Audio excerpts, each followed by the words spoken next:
Hi again. We're so glad to be here to share with you. What's been going on with a current client is I've been in a little exchange around checking in to the body's wisdom to know when we're full instead of the thinking mind. And Right. I'm All the things we've learned about how much we need or what's going to happen if I don't get that. And we've got so many rules, at least I have, so many rules about how much to eat, when to stop eating, all that. Yeah, good point. It's busy up there. Yeah, so when you get quiet with your food, you get impulses from the body that tell you when you're full. And as a kid, I loved boasting about how much I could eat. And I feel like I've carried that forward in my life. I certainly have a good weight, but I've worked at it. And now it's become very, very simple eating whole food plant based because eating that way corrects your weight. It's so beautiful and helps the body to nourish and heal itself again and again and again each time we eat that way. But so I was surprised in doing this little exercise with my client how often I didn't pay attention to the inner signals of when I was full. And I would eat more. And then I noticed the body had to work harder to deal with that. Whereas when I followed my body signals, I had just this feeling of lightness and energy that was so Mm. good. And I could tell that that was really nurturing to the body, that level of food intake. So I want to share with you what I'm doing with this client. So maybe you can do it or even connect with me and I'll do it with you. Well, I'll just share my story about that too. When I first met Connie, I was hypoglycemic, which meant my blood sugars would drop. And so I was eating like every 2 hours just to kind of keep clarity in my mind. And so that got programmed in there. And I see even today, um, I'll eat and know I've had enough. Like Connie's saying, my body will be telling me that's enough. And I see sometimes I will override that with the thought, yeah, but when will I eat again? Can I make it to the next meal? That kind of thing. And I'll have some more bites. And so this programming is quite interesting because, again, just playing with it, I'm starting to dial it back a little bit to where I'm not eating as much. And like Connie says, I really feel good when there's not quite as much to have to deal with. Yeah. And when we spend a lifetime of doing more, a little more, a little more, we don't hear those subtle cues from the body. And I think, like my experience, I might hear them, but I override them.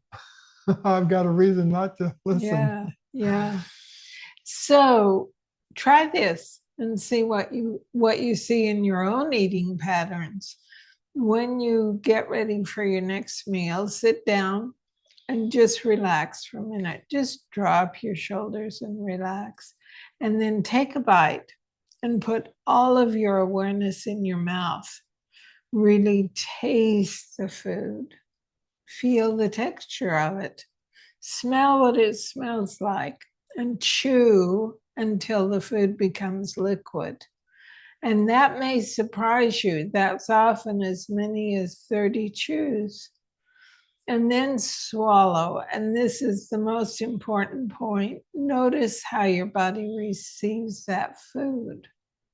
So if you're eating processed food or food that's highly inflammatory, like animal and dairy food, notice how your body receives that. Pay attention. And then on and on. And at a certain point, you'll get the impulse I've had enough. Stop there and see how you feel for the next few hours. what that means in terms of your energy and your clarity and your overall well-being.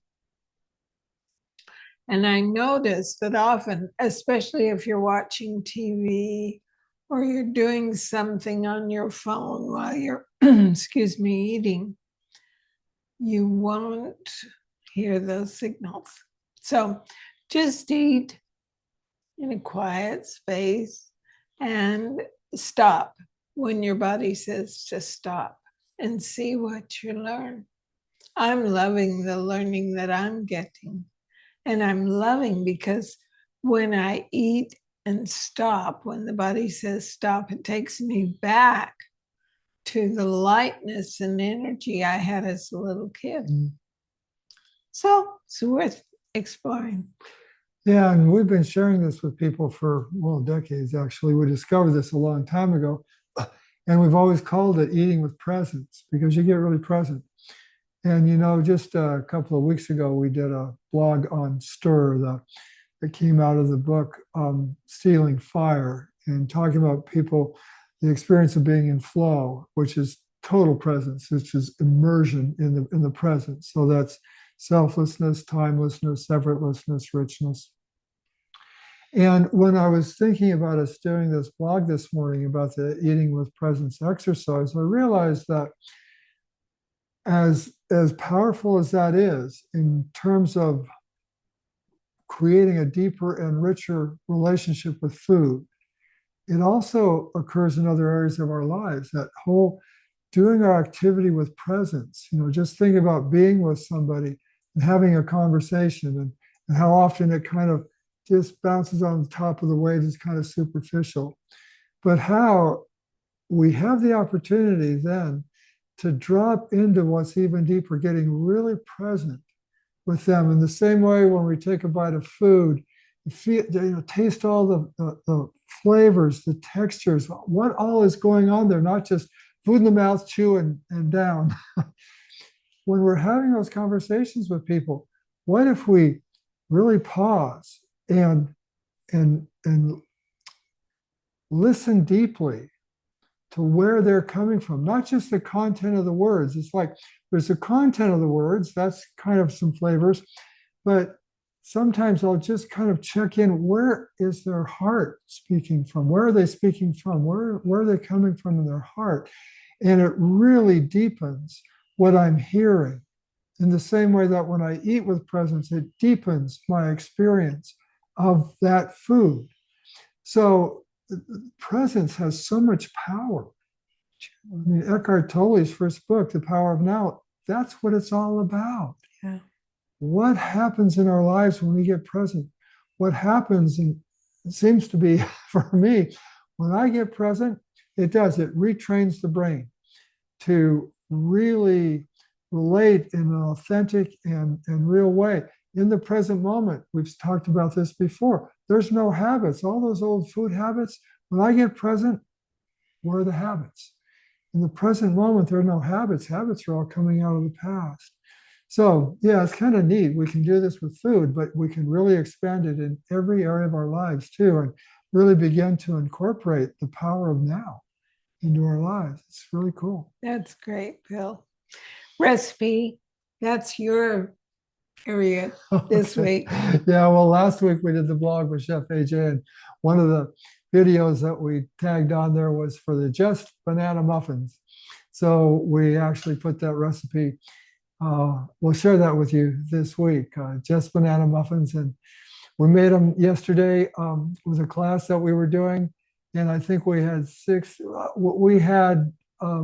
12 mini muffins and 6 whole muffins. And I'm looking over there now and I see 2 mini muffins and 1 full muffin. Yeah, they were great. They disappeared. And they were made only of banana, apple, and oats. Yeah, So really good. simple. Just banana Really good. muffins. And Connie made a comment, oh, this is like eating banana bread. Yeah, really And it's good. very quick to make in a food processor. So that's what we'll share with you today. Enjoy. Bye for now.